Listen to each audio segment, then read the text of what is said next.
NNPC names suppliers of adulterated petrol. Senate moves to amend Pensions Reform Act of 2014. And all gains on U.S. crude stocks amid strong demand as stocks around the world open mixed this Thursday. The program is Business Express, reaching you from Abuja, Nigeria's capital. I am Leah Katun Babatunde.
Good morning and welcome to Business Express. We'll begin by informing you that the adulterated petrol in circulation was supplied by 4 companies and shipped from Belgium. The Chief Executive Officer of the Nigerian National Petroleum Company Limited, Malik Hulu Kyari, gave the details in a meeting with representatives of the affected companies in Abuja. Mio Gidi reports.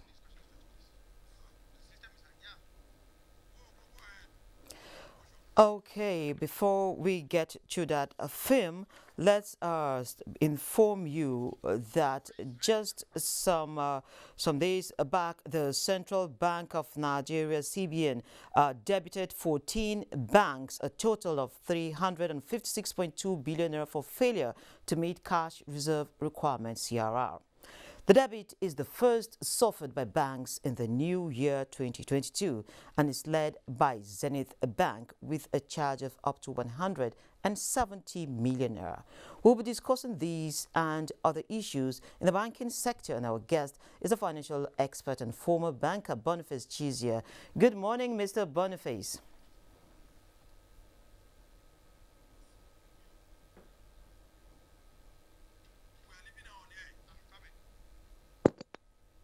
Mic open. It's Can not you? muted. Okay, great. Nice to have you back. Now, I will start by asking you. Many Nigerians, of course, What? are asking, how does this affect me, and will this lead to losing their deposits in their various banks? I mean, is there any cause for alarm when we get to hear that banks have fallen short of the CRR requirements and are having to be debited by the central bank? Well, I think that bank customers have no cause to worry. I mean, the banks are well protected. We're talking about debits. And these debits are due to the fact that they've not observed certain guidelines they're supposed to keep in their operations. And some of these debits are due to the fact that they were charged customers. So it doesn't mean that the banks are under any threat whatsoever. And so banks are, the banking population, banking customers, should go about doing their banking business with all confidence. And as I've said before, Central Bank is here ready to support any bank that runs into illiquidity situation. And so there shouldn't be any cause for alarm. All that says to us is that the banks have not been disciplined enough, to keep, to the terms of their operations, what has been given to them by the regulator. So that's all that says. And so it's between the banks and the regulator to make sure that things are tidied up and that this doesn't happen going forward. But the extent of debit is not enough for anybody to feel that the banking operation, the safety, the integrity of the banks is going to be undermined. Okay, so Mr. Boniface, can you look me straight through your camera and tell me what will be the implications for the deposit money banks affected by this sanction? Well, I don't think that for them, all it does is issue of the integrity they bring to the table. And so if you're a bank manager, you manage a bank director, and the bank has been surcharged, has been debited for infractions, then it doesn't speak well. It means that you are not keeping to the terms and conditions under which you are expected to operate.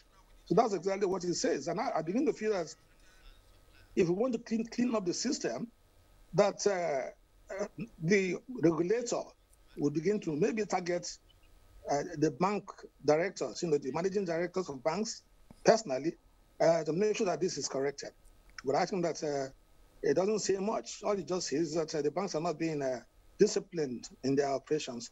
And the cause of this, could be many and varied. So it's not something that you will just sit down and say, because the bank has been debited, then it means that the bank is not safe. No, the bank is safe, but it means that they've not been their integrity is up for question. That's all. Oh, okay. So now that we're talking about discipline, perhaps we just step back a little bit and ask roughly half of the nation's commercial banks are affected by these hammers. So, and of course, people would ask, yes, there might be no cause for alarm, but how did our banks get into this default state? Are they lacking in strategy regarding their dealings with customers?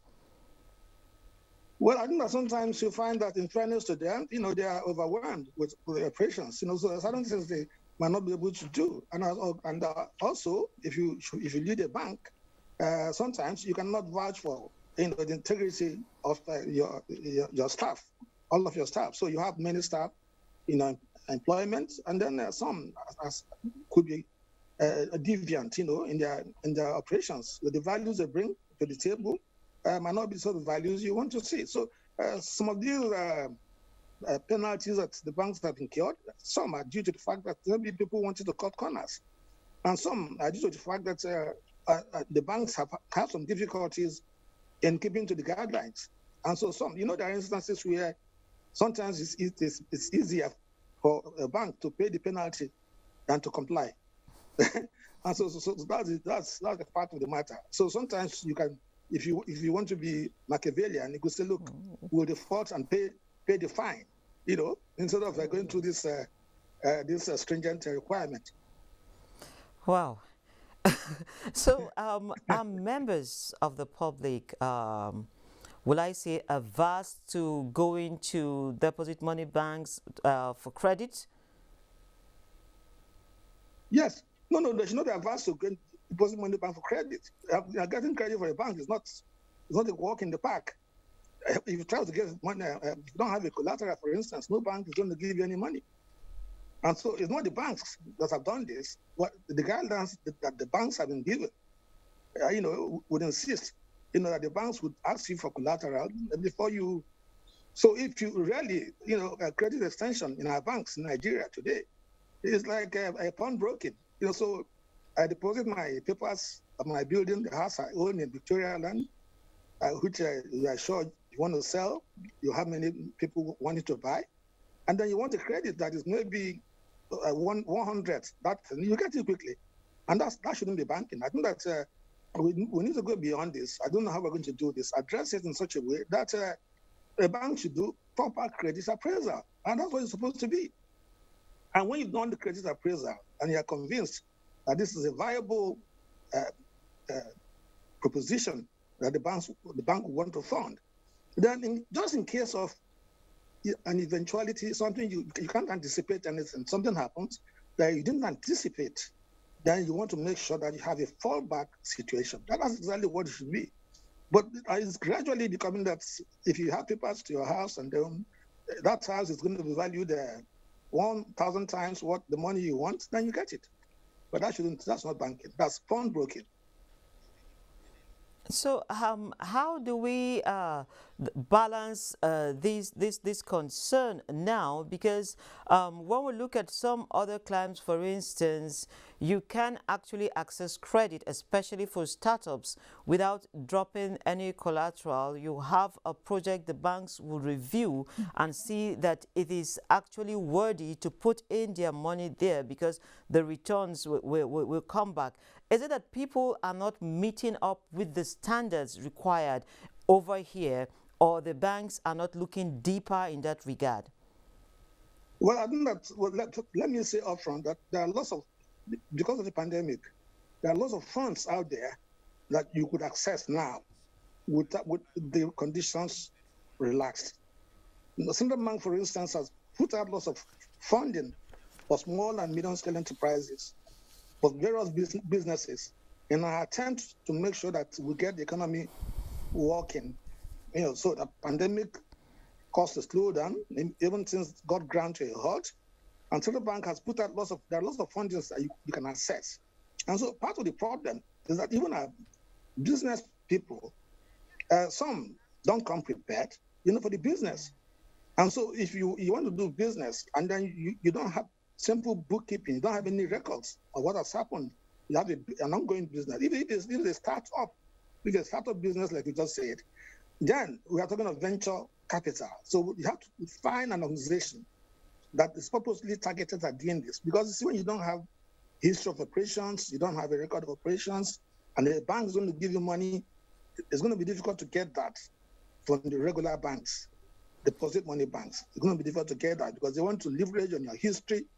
And like I said earlier on, they said, of course, you prepare to come and give them assurance, you deposit some papers, collateral, that made them want to do it. So, but if a business is prepared today, there are lots of funds out there for SMEs in this dispensation, which businesses can access with conditions that are not too stringent. You don't need to deposit any collateral and so on and so forth to access them. And so our businesses should be up and doing. So any business person that claims today that they are not able to access funding for their business, then they're not prepared, to play in this environment. Okay, so let me deviate a bit. What do you make of the downward review of bank charges as contained in a recently published guideline by the Apex Bank? I think it's a wonderful development. All it says is that Central Bank it's on top of its job. That's all it says. There was a time, for instance, when if you withdraw money from a platform that's not of your banks, you pay some money. At some point in time, it was said if you withdrew up to 2, the third time you paid, and so on and so forth. There was an outcry. And so I think that's the process of reviewing the charges, particularly as you review them downwards. That's a welcome development. So it means that this central bank is on top of the jobs, is doing its monitoring and so on and so forth, and then it's looking at areas where these charges could be reviewed. And so I think that we should commend the bank for doing that. But also, in doing this, there's a note of caution which we want to sound. That this mentality, that people think that banks are a very profitable business, and so we don't want to kill the goods that bears the golden egg. So we need to be very careful. So let us not go for the banks, but let's make sure that where charges are not due, we cannot justify. The logic of such charges is questionable, and those are targeted. Okay. For instance, where banks have overcharged customers and they have been asked to refund, that's a wonderful thing to happen because it returns confidence to the banking public that the regulatory authority is doing what it's supposed to do.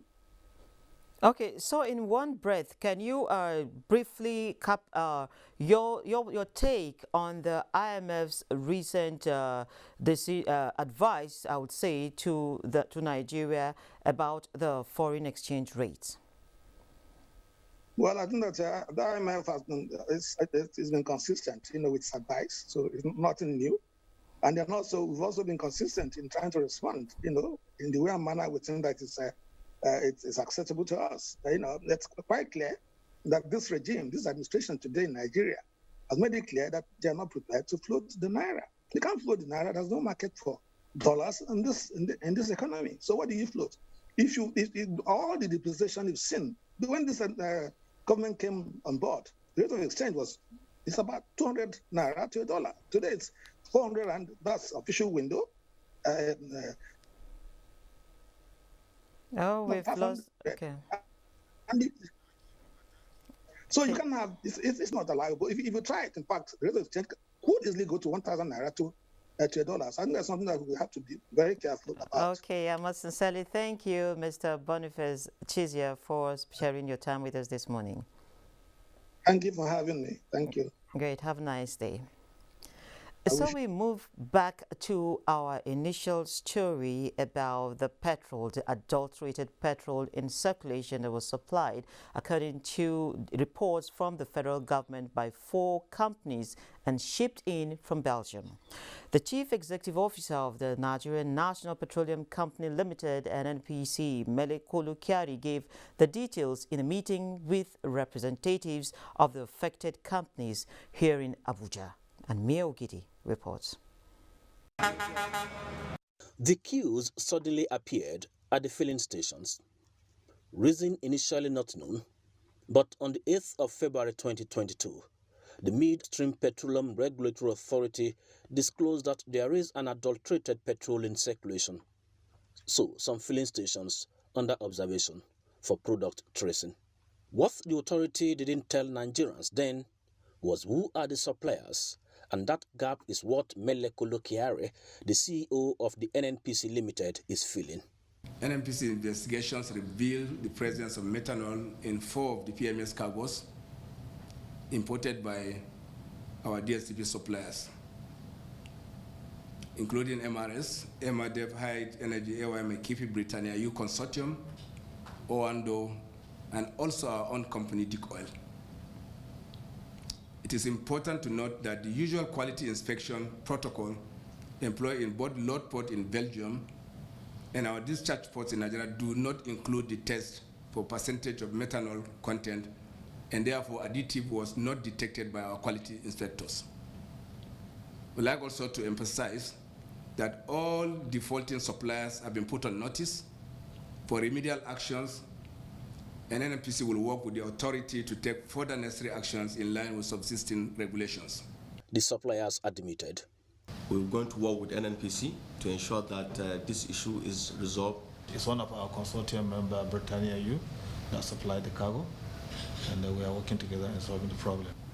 We recognise that the NNPC is a long-standing trading partner of Litasco, and we're committed to help alleviate whatever problems there are in the country at the moment. Working with the government to address the situation means taking the product off the market, and other issues may also follow. Mia Ogidi, NT News. And we move from there to the commodities market.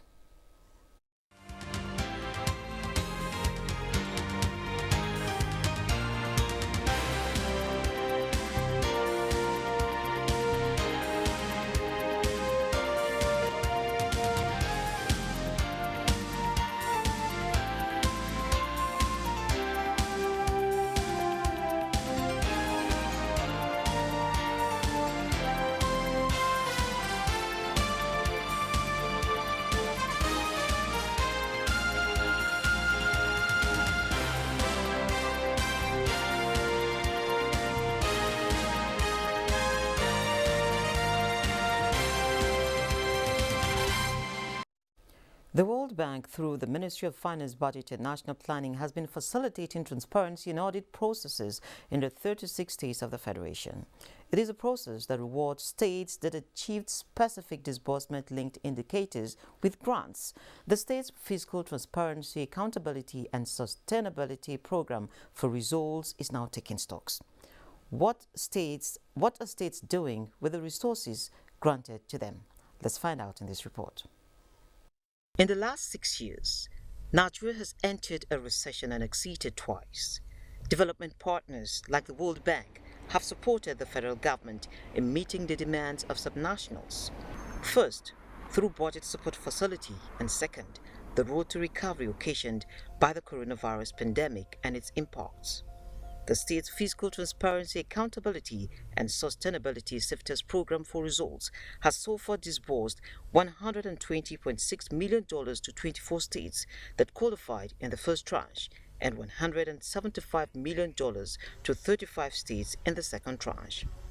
Jigawa State has opened her accounts and project books for public scrutiny.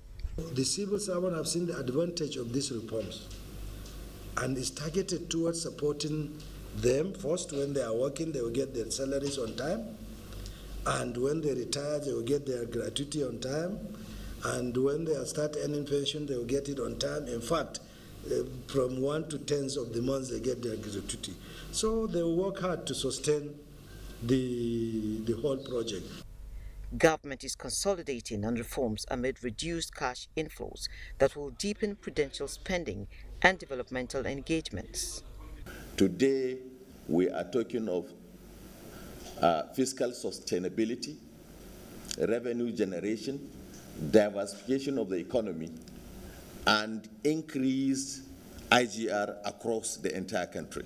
Jigawa State ranks third in consistency of achievements, and the SIFTES program is aggregating disbursement-linked indicators, DLIs, to reward transparency and accountability in the third and fourth rounds of grants. Surviving COVID-19 is next, as packaged by Musa Abubakar.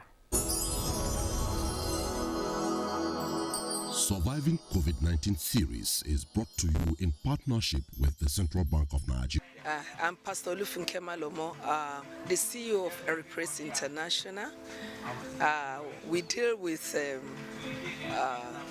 family products like clothing and its accessories, daddy, mommy, teenage children, and even newborn babies. Yes, it's a complete shop for the whole family. Yeah.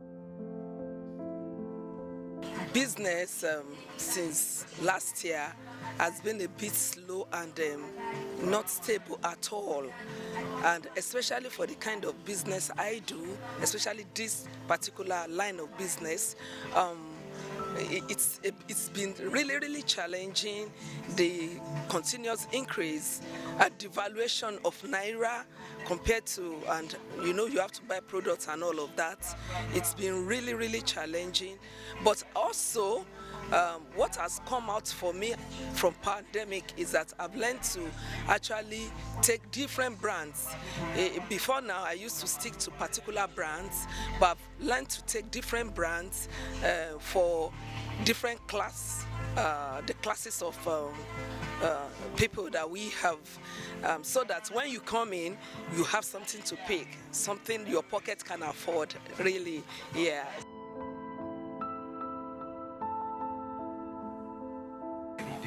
It did. I felt I couldn't move for like 3 months, over 3 months. I couldn't move, and that sets me thinking.